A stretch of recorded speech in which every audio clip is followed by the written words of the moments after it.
अस्सलाम वालेकुम dear viewers, Shabana नवाज़ official YouTube channel की तरफ तमाम सां मुखातिब आहियां। डियर कैंडिडेट्स, PST NTS 2012 जो मैथामेटिक्स जो जेको क्लास हुयो मैडम परविशा वरितो। मैथामेटिक्स तक़रीबन 20 सवालनि ते मुश्तमिल हुई। उन खां पोइ वरी साइंस आहे। साइंस जा बि आहिनि 25 सवाल। जीअं तक़रीबन हिन दफ़े जेको IBA पैटर्न ॾिनो आहे तक़रीबन उहे ई सवाल, मतिलबु उहो ई रेशो आहे, थोरो घणो अॻिते पोइते। त हीउ जेको पेपर थियो उन में 20 सवाल आहिनि मैथामेटिक्स जा, 25 सवाल आहिनि साइंस जा। ठीकु आहे। 46 खां सोशल स्टडी शुरू थिए थी त 65 ताईं, मतिलबु तक़रीबन 20 थी विया सोशल स्टडी जा। उन खां पोइ वरी जनरल नॉलेज शुरू थिए थी, 20 खनि जनरल नॉलेज जा आहिनि। जनरल नॉलेज जो जेको पोर्शन आहे उहो हले थो तक़रीबन 75 ताईं, बल्कि 15, ऐं उन खां पोइ वरी 25 इंग्लिश जा आहिनि। सो इंशाअल्लाह ताला सभई सेक्शन्स बि हीअ असां हल कंदासीं ऐं PST JST HST गॾोगॾु कंदा रहंदासीं इंशाअल्लाह ताला।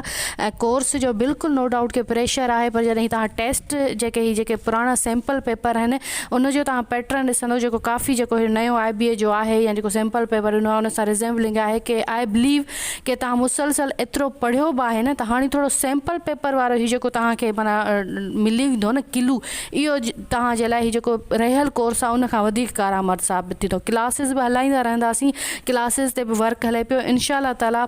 जीअं अल्हम्दुलिल्लाह मां 6 क्लास अब हिकिड़े ॾींहं में रखिया आहिनि। जीअं मुंहिंजा क्लासिस कंप्लीट थींदा मां 5 6 क्लास बि रखी छॾींदासीं, उहो को इशू न आहे। पर हाणे क्लासिस खां बहितर आहे त तव्हांखे थोरो हिन साइड खां बि हिकिड़ी ॾिनी वञे रोड मैप एंड लाइन के अहिड़े तरीक़े सां पेपर ईंदो आहे त जीअं जेके तव्हांजा पढ़ियल क्वेश्चन आहिनि उहे बि तव्हांखे थोरो रिकॉल थियनि त तव्हांजे लाइ ॾाढो हू सुठो थी वेंदो। हाणे अचूं था सोशल स्टडी ते। सोशल स्टडी 46 खां शुरू थिए थी ऐं सेम जीअं मां चयो त अल्हम्दुलिल्लाह पाण जेको पढ़ियो आहे सॼो पेपर उतां ई अचे थो, पर हाणे वरी हिननि ते अचूं था त तव्हां ॾिसियो हीअ आहे PST जी सोशल स्टडी। ठीकु आहे। A leap year has dash days. जेको लीप ईयर आहे उन में 365 ॾींहं हूंदा आहिनि। 365 ॾींहं ऐं 66 ॾींहं जो चोथों हिसो हूंदो आहे 1/4, या 366 ॾींहं हूंदा आहिनि या 59 ॾींहं हूंदा आहिनि। ठीकु आहे। लीप ईयर तव्हांखे ख़बर आहे फेबरवरी जा 28 ॾींहं हूंदा आहिनि, पर हर 4 सालनि खां पोइ फेबरवरी जा 29 ॾींहं थींदा आहिनि ऐं उहो कोई बि अधु या चोथों हिसो कोन हूंदो आहे, उहो बि मुकमल ॾींहुं हूंदो आहे। इन जे करे लीप ईयर जा जेके ॾींहं हूंदा आहिनि उहे 366 ॾींहं हूंदा आहिनि। ठीकु आहे। ऐं 365 ॾींहं हूंदा आहिनि साल में, इहो हिकिड़ो ॾींहुं थींदो आहे त पोइ 366 थींदा आहिनि। So the correct answer will be option C 366। उन खां पोइ आहे dash is the largest ocean in the world. Atlantic, Pacific, Indian and Arctic. Pacific ocean is the largest ocean in the world. Previous test में बि जेको HST वारो solve कयो। Minar Pakistan is situated in dash. Lahore, Karachi, Lahore, Peshawar and Quetta. Lahore. ॾिसो असां केॾी ॾुखी level ते पढ़ी आहे, पर इन ॾुखी लेवल मां कहिड़ा आसान सवाल कढिया आहिनि, या शायदि मूंखे आसान था लॻनि, होपफुली तव्हांखे बि आसान लॻंदा हूंदा, पर मूंखे लॻे थो त हीअ त सफ़ा इलाही हू आहिनि आसान सवाल आहिनि। ऐं पाण जेको कोर्स पढ़ियो आहे न, हाणे हिन में असां सोशल स्टडी बि सॉल्व कयूं था ऐं हू जनरल नॉलेज बि सॉल्व कयूं था, पर तव्हां ॾिसिजो त केॾो हू आसान आहे। सभु सवाल पंहिंजा पढ़ियल आहिनि अल्हम्दुलिल्लाह। अच्छा, उन खां पोइ आहे त security council of UNO has dash permanent members. 15, 10, 6 या 5। परमानेंट जेके मेंबर आहिनि 5 आहिनि। तव्हांखे ख़बर आहे त टोटल मेंबर 15 आहिनि, पर परमानेंट जेके आहिनि रशिया, अमेरिका, इंडिया वग़ैरह जंहिंखे वीटो पावर बि आहे, त परमानेंट मेंबर जेके आहिनि 5 आहिनि। इहे बि असां सिंधी में पढ़ियो हुयो। Okay. The national language of Pakistan is English, Urdu, Punjabi and Sindhi. The national language of Pakistan is Urdu. Very common. Option B is the correct answer. Then question number 51 ऐं सोशल स्टडी जो 6 dash is the contamination of the earth's environment with dangerous material आहे। Production ऐं option B आहे productivity. Option C आहे population, या option D आहे pollution. त उनजो जेको जवाबु आहे उहो आहे पॉपुलेशन। उन खां पोइ आहे आइसबर्ग और formed when pieces of dash breakup. ठीकु आहे। आइसबर्ग जेके आइसबर्ग हूंदा आहिनि उहे छाजा पीस हूंदा आहिनि ऐं आइसबर्ग जेके हूंदा आहिनि उहे छाजा टुकड़ा हूंदा आहिनि। रिवर्स आइस जबल जे जेका बर्फ़ हूंदी आहे उन जा टुकड़ा, सी आइस समुंड जे बर्फ़ जा टुकड़ा, माउंटेन जबल जा या ग्लेशियर्स। त उन जा ऑप्शन ज़ाहिर आहे माउंटेन बि नथो थी सघे, रिवर आइस बि नथो थी सघे, ग्लेशियर्स एंड सी आइस में थोरो 50-50 थिए थो, पर उन जो जेको सही जवाबु थींदो उहो सी आइस थींदो। इन लाइ जो ग्लेशियर बिल्कुलु ग्लेशियर मीन्स बर्फ़, पर ग्लेशियर बर्फ़नि ते ग्लेशियर्स जेके हूंदा आहिनि पहाड़नि ते 12 ई महीना ॼमंदड़ बर्फ़ हूंदी आहे जेका ॼमंदड़ हूंदी आहे, पर जेकॾहिं ग्लेशियर पिघलंदा बि हेठि त ज़ाहिर आहे उहे पाणीअ जी सूरत में पिघलंदा न। त जेको आइसबर्ग हूंदो आहे न आइसबर्ग उनखे सी जो जेको सी में जेका आइस ॼमियल हूंदी आहे उनखे चइबो आहे। जीअं टाइटेनिक जो मिसाल तव्हांजे साम्हूं, त टाइटेनिक जेका ॿेड़ी तबाह थी वई उनजे साम्हूं जेको बर्फ़ जो आइसबर्ग आहे जंहिंमें आइसबर्ग में टकराइजी उहा तबाह थी, त उहो बि सी में आइसबर्ग हो। सी में बि सियारे में वॾा वॾा आइस जेका ॼमियल हूंदी आहे पोइ कुझु परमनेंट हूंदी आहे, कुझु ईअं ई पई पाणी में तरंदी आहे, त आइसबर्ग जेको हूंदो आहे उहे सी जे वारी आइस खे चयो वेंदो आहे।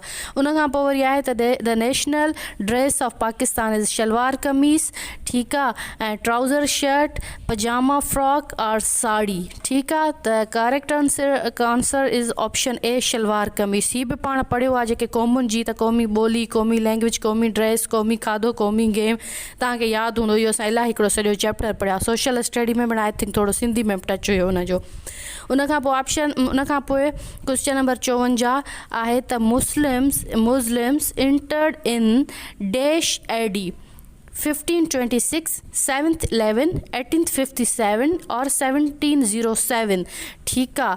त जेको अर्बन ही माना अर्बन जो आहे त अर्बन सिंध ते कब्ज़ो कयो या फ़तेह कयो मोहम्मद बिन क़ासिम जेको राजा ॾाहिर खां 712 में, पर जेको इंटर थिया उहे 711 में थिया। 711 में इंटर थिया, 6 महीना इहो मतिलबु हो मुहासिरो रहियो हो ऐं कीमा खोड़िया विया। उनखां पोइ 12 में बाक़ाइदे जेका जंग लॻी ऐं उन्हनि ऑक्यूपाइड कयो, ठीकु आहे। त हीअ थींदो त मुस्लिम सिंध में इंटर 711 में थिया। Option B will be the correct answer. New Delhi is the capital of Japan, India, Bangladesh and Pakistan. We all know that New Delhi is the capital of India.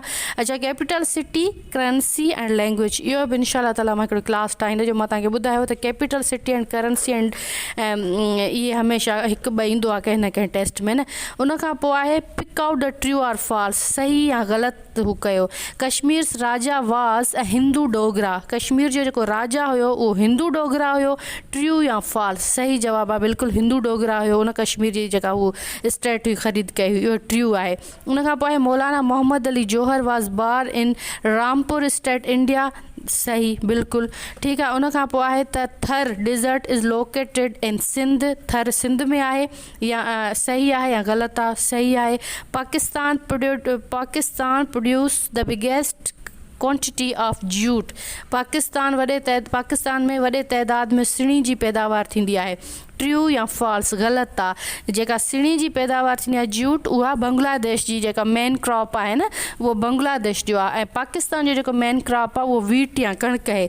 उनखां पोइ त there are 4 colours in Indian flag, India जे flag में 4 colour आहिनि, सही या ग़लति, बिल्कुलु 4 कलर आहिनि, इहो जवाबु सही आहे। उनखां पोइ आहे त वीविंग, बास्केटरी, रग, क्वाटलिंग ऐं ETC are including in crafts, हीअ जेके मथियां ही सभई आहिनि हुनर उहे क्राफ्ट्स में शामिलु थियनि था, सही या ग़लति, बिल्कुलु इहो सही आहे। उनखां पोइ आहे the sun is closer to earth than moon, सिज चंड खां वधीक ज़मीन जे वेझो आहे, ग़लति, चंड जेको आहे न उहो ज़मीन जे वधीक वेझो आहे ऐं सिज परते आहे।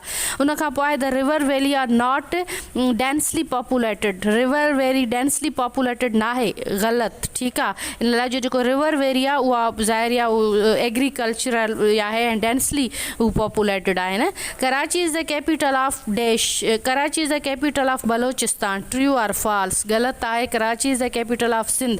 There are many volcanoes of Indonesia, true or false? This is the true. Indonesia is the country of volcanoes. Indonesia called the country of volcanoes. उनमें इलाही हू आहिनि लिस्ट, बिल्कुलु तव्हां गूगल ते सर्च करे सघो था, वोल्केनो जेके ॿरंदड़ जबल आहिनि।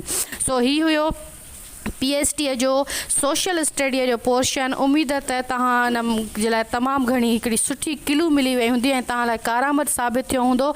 ऐं हीअ मुंहिंजे ख़्याल में सभई उहे सुवाल आहिनि जेके पाण पढ़ी आया आहियूं। मूंखे हाणे एज़ इट एज़ महिल क्लास यादि नथो अचे, जंहिंजो मूंखे क्लास यादि आहे त मां तव्हांखे उहो बि ॾियां थी। ऐं थी सघे थो हिनमहिल तव्हांखे बैकग्राउंड में आवाज़ु ईंदो हुजे, तव्हांखे ख़बर आहे त बारिशुनि जो मौसम हले पियो ऐं मां क्लास रिकॉर्ड कयां पई ऐं इलाही ज़ोरदार बारिश थी रही आहे ऐं तेज़ हवा बि इंजॉइंग अलॉट। ऐं बहरहाल इंशाअल्लाह ताला गर्मी हुजे या सर्दी बारिश हुजे, जेको रेस्पॉन्सिबिलिटी असां जेको थोरो घणो साथ जो ऐं साख जो सफ़र शुरू कयो आहे उनखे कंप्लीट कंदासीं ऐं इंशाअल्लाह ताला ही तव्हां लाइ ज़रूरु कारआमद थींदो। ऐं इनखे थोरो रिकॉल कजो इन्हनि क्वेश्चन्स खे माइंड में, ऐं जल्दी वरी ॿिए क्लास सां मिलंदासीं जेको जनरल नॉलेज जो क्लास हूंदो PST NTS टेस्ट 2012। शबाना नवाज़ ऑफिशियल सां जुड़ियल रहो, चैनल खे सब्सक्राइब न कयो त सब्सक्राइब कयो ऐं बेल आइकन जे बटन खे प्रेस करे नोटिफिकेशन ऑल खे क्लिक ज़रूरु कंदा त जीअं असांजे नवनि क्लासनि जे नोटिफिकेशन खां आगाह थी सघो। पंहिंजो ख़्यालु रखिजो। अल्लाह ने